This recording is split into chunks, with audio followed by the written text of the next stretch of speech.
He is one of the best batsman আমাদের টিমের সব ফর্মেটে। ওর এরকম ব্যাটিং করাটা আসলে আই এম নট সারপ্রাইজড।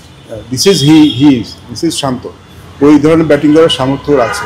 আমরাই বরং সামটাইমস, মানে আমরা সবাই ইন জেনারেল ওকে একটু আন্ডার প্রেশার ফেলে দিই, বিকজ যখন ক্রমাগত ট্রলিং হয়, সমালোচনা হয়, ইট ডাজ ইফেক্ট, খেলার দেবো কিন্তু ইফেক্ট করে। আমরা যতই এড়িয়ে যাওয়ার কথা বলি, এটা এতটা সহজ হয় না। এবং সেটা কিন্তু ব্যাটিংয়ে রিসেন্টলি একটু পড়ছিল আমার কাছে মনে হয়েছে ব্যাটিং দেখে।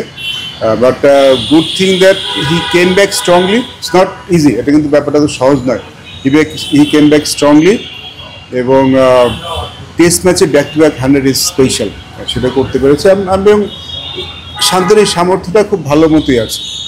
আমরা যদি সবাই একটু ওকে সাহায্য করি, তাহলে মনে হয় ভবিষ্যতে আরও ভালো খেলতে পারবে, বিকজ ওর আরও ভালো খেলার সামর্থ্য আছে। কারো উদাসীনতা কারণ না, কারণ কলটা কিন্তু খেলার নেই। কোন খেলার কখন রিটায়ার করবে এটা সম্পূর্ণ তার কল থাকে। এখানে কোনো সংস্থা, কোনো ক্রিকেট বোর্ডের কোনো থাকে না। হয়তো ক্রিকেট বোর্ড বাংলাদেশ, আমি ইঞ্জিনিয়ার বলছি, যতগুলি বোর্ড আছে ক্রিকেটের, তারা হয়তো প্লেয়ারদের একটা মেসেজ দেন যে তাকে কতদিন কন্টিনিউ করতে চাচ্ছে না। একটা প্ল্যান তো থাকে, সব বোর্ডের প্ল্যান থেকে প্লেয়ারদের নিয়ে সেটা মেসেজ দেওয়া থাকে, সব বোর্ডে এটা দিয়ে থাকেন।